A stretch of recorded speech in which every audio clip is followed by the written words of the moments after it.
प्रशांत किशोर एक इंटरव्यू दे रहे हैं तमिलनाडु के सबसे बड़े चैनल थांथी टीवी पर। यह मार्च 2025 की बात है। एंकर ने पूछा, क्या विजय की टीवी के बिना किसी गठबंधन के जीत सकती है? पीके ने बेझिझक जवाब दिया, अगर वो अकेले लड़ते हैं तो उनके पास तमिलनाडु जीतने का बहुत अच्छा मौका है। एंकर ने फिर टोका, 118 सीटें बहुमत। पीके ने कहा, यस एब्सोल्युटली, और फिर एक जुमला जोड़ा जो आज पूरे देश में वायरल है। इस वीडियो को सेव करके रख लीजिएगा और जब तमिलनाडु के नतीजे आए तो चला देना। 4 मई 2026 को वो वीडियो चला और तमिलनाडु में इतिहास बन चुका है। तमिलनाडु की राजनीति को समझना हो तो बस 2 नाम याद रखने की परंपरा थी, डीएमके और एआईएडीएमके। 1967 के बाद से यानी करीब 60 साल से इस राज्य में सत्ता इन्हीं 2 पार्टियों के बीच आती जाती रही। बाकी तमाम पार्टियां साइडलाइन पर खड़ी रही। डीएमके का वोट शेयर करीब 47% था, एआईएडीएमके का अपना पक्का वोट बैंक था। इस किले को तोड़ना असंभव माना जाता था और ऐसे माहौल में एक फिल्म स्टार ने राजनीति में कदम रखा। थालापति विजय, तमिल सिनेमा के सबसे बड़े सुपरस्टार्स में से एक, करोड़ों फैंस, लेकिन राजनीतिक अनुभव 0।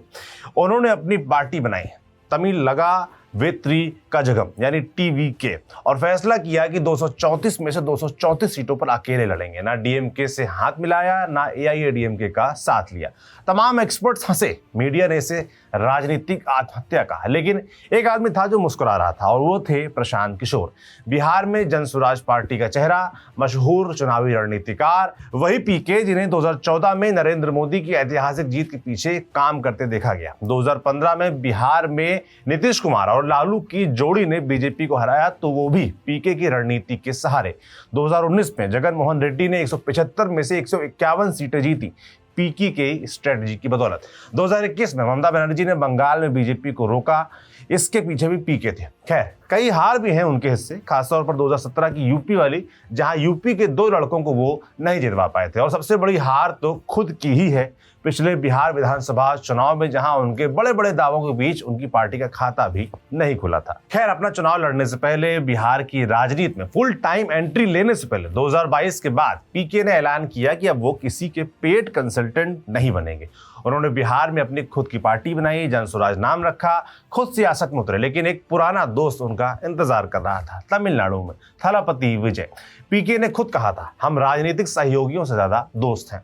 पीके टीवीके की एनिवर्सरी इवेंट में गए, विजय के साथ बैठे, उनकी बात सुनी, समझी और तमिलनाडु चुनाव के लिए एक ब्लूप्रिंट तैयार किया। अब असली सवाल यह है कि पीके ने किया क्या आखिर?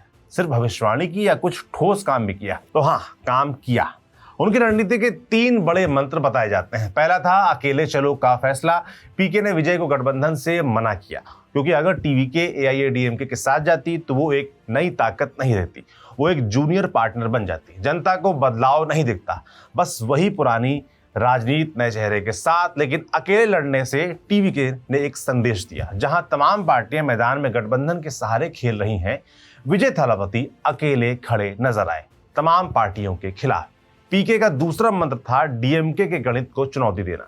सब कह रहे थे कि डीएमके का 47% वोट शेयर अटूट है, लेकिन बकौल पीके ये अतीत का आंकड़ा है। भविष्य के आंकड़े गढ़े जाते हैं और गढ़े गए। उन्होंने पहचाना कि पहली बार वोट करने वाले युवा, शहरी, मध्यम वर्ग जो बदलाव चाहता है, और वो लोग जो डीएमके और एआईएडीएमके दोनों से थक चुके हैं, उनकी मांगे क्या हैं, इन्हें पहचाना गया। उस हिसाब से मैनिफेस्टो तैयार किया गया, जिसमें आपको महिलाओं से लेकर बच्चे, युवा, बूढ़े, सबकी जरूरतों का ख्याल दिखता है। एक तरह से आप ये भी कह सकते हैं कि विजय ने हर किसी की जरूरत को उनकी थाली में परोस दिया। महिलाओं के लिए बस में मुफ्त यात्रा, हर परिवार को साल में 6 मुफ्त सिलेंडर दिखता है, परिवार की महिला मुखिया को हर महीने 2500 रुपए, ये तमाम चीजें महिला सेंट्रिक हैं। बुजुर्गों के लिए 3000 हर महीने पेंशन की व्यवस्था, स्वास्थ्य बीमा हर परिवार के लिए 25 लाख रुपए का, युवाओं के लिए 5 लाख नई सरकारी नौकरी और पेड इंटर्नशिप के अवसर, और हर नवजात शिशु के लिए एक सोने की अंगूठी। इसमें आपको घर के हर उम्र के सदस्य का ख्याल दिखता है। लेकिन इनमें से ज्यादातर चीजें मुफ्त की सौगात दिखाई देती हैं, जिसे आम भाषा में रेवड़ी कल्चर कहा जाता है। प्रशांत जानते थे कि तमिलनाडु में रेवड़ी कल्चर का पुराना इतिहास रहा है और इससे ही इस चुनाव में भुनाया गया।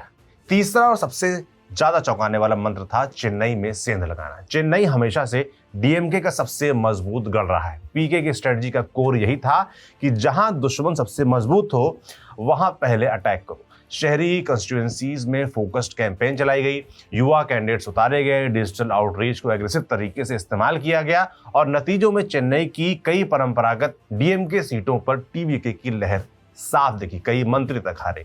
और फिर आया 4 मई 2026, टीवीके तमिलनाडु की सबसे बड़ी पार्टी बनकर उभरी, डीएमके एआईएडीएमके सब पीछे, और सोशल मीडिया पर पीके का एक पुराना वीडियो वायरल हो गया। देखिए।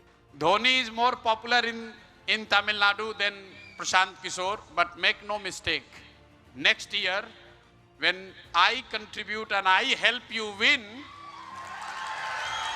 then I will be taking over Dhoni in popularity. Do you agree or not? लेकिन जब आप प्रशांत किशोर को जीत का सर्वा बताते हैं तो एक बात का ख्याल और भी बढ़ता जाना चाहिए। पीके वो आदमी है जो सबका भविष्य बता सकते हैं सिवाय खुद के। ये सुनने में कड़वा जरूर है क्योंकि बिहार में पीके अपनी जनस्वराज पार्टी का खाता तक नहीं खुलवा पाए, लेकिन तमिलनाडु में उन्होंने जो कहा था वो शब्द सा सच हो गया। 1967 में सीएन अन्नादुरई ने आजादी के बाद तमिलनाडु में पहली गैर कांग्रेसी सरकार बनाई थी। उनकी पार्टी का नाम था डीएमके। 1977 में तमिल सिनेमा के सुपरस्टार एमजीआर जो डीएमके का हिस्सा थे वो डीएमके से अलग हुए, नई पार्टी बनाई, एआईएडीएमके नाम रखा और फिर उसी डीएमके को हरा दिया जिससे वो अलग हुए थे। इसके बाद एमजीआर की मौत, उनके बाद उनकी पूरी विरासत संभाली तमिल सिनेमा की एक और सुपरस्टार अभिनेत्री जयललिता ने। तमिलनाडु की राजनीति हमेशा से एक व्यक्ति विशेष की पूजा या क्रेज पर आधारित रही है।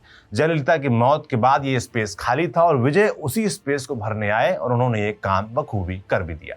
फिल्म स्टार से राजनेता बनने का सफर कभी आसान नहीं रहा क्योंकि कमल हसन, रजनीकांत ने भी राजनीति में आने का प्रयास किया लेकिन असफल रहे। शायद इसीलिए क्योंकि उनके साथ क्रेज तो जुड़ा था लेकिन सही राजनीति विलुप्त थी, रणनीति विलुप्त थी। लेकिन विजय के साथ रणनीति थी प्रशांत किशोर की और अब ये बात दिखाई भी दे रही है। थलापति विजय की ये जीत सिर्फ एक फिल्मी स्टार की लोकप्रियता की जीत नहीं है, ये उस रणनीति की भी जीत है जो पीके ने गढ़ी। इसके तहत लोगों की जरूरतों को पढ़ा गया और उसे एग्जीक्यूट किया गया। पीके की एक भविष्यवाणी सालों बाद सही साबित हुई और इस भविष्यवाणी का नाम है थलापति विजय। आप क्या सोचते हैं इस पूरी गणित के बारे में, पीके की रणनीति के बारे में? उनके जो दावे आते हैं कई बार वो सही होते हैं, कई बार गलत होते हैं। आपका क्या ख्याल है कमेंट बॉक्स में लिखकर जरूर बताइएगा। मेरा नाम सौरभ त्रिपाठी है। इस रिपोर्ट को लिखा था हमारे साथी सूरज ने, कैमरे के पीछे सुधांशु है। शुक्रिया।